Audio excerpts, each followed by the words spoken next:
সেনা প্রধানকে বিতর্কিত করার কোনো সুযোগ নেই। দেখেন, আওয়ামী লীগ নিষিদ্ধ করবেন, হঠাৎ করে আওয়ামী লীগ নিষিদ্ধ হয় না। একটা রাজনৈতিক প্রক্রিয়ার মধ্য দিয়ে আওয়ামী লীগ নিষিদ্ধ করতে হয়।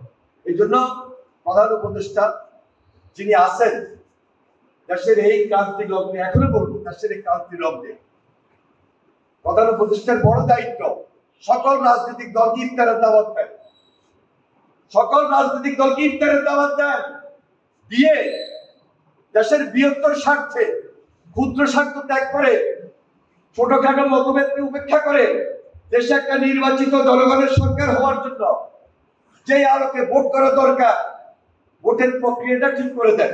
পাশাপাশি আওয়ামী লীগের বিচারটা ত্বরান্বিত করেন, হাসিনার পরিবারের বিচার করেন,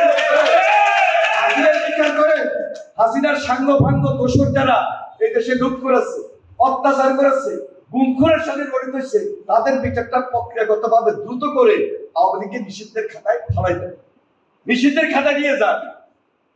কিন্তু হঠাৎ করে আপনি বলবেন যে আওয়ামী লীগকে নিষিদ্ধ করেন।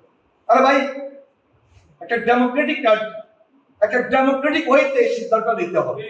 হুট করে বললেই তো আওয়ামী লীগ নিষিদ্ধ হয়ে যায় না। আমরা চাই আওয়ামী লীগ নিষিদ্ধ হোক।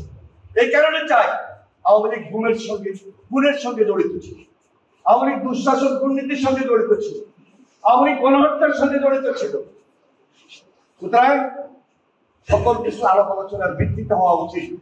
আর আলাপ আলোচনার ভিত্তিটা সেনা প্রধান নয়, আলাপ আলোচনার ভিত্তিটা হলো এই দেশে যে একটা গণতান্ত্রিক সরকারের যে নিয়ম অনুযায়ী আজকে প্রধান উপদেষ্টা তার উপস্থিতিতে সকল তার রাজনৈতিক দলের আলোচনা হোক। আমি কেন বলছি যে সেনা প্রধানকে বিতর্কিত করার কোনো সুযোগ নেই।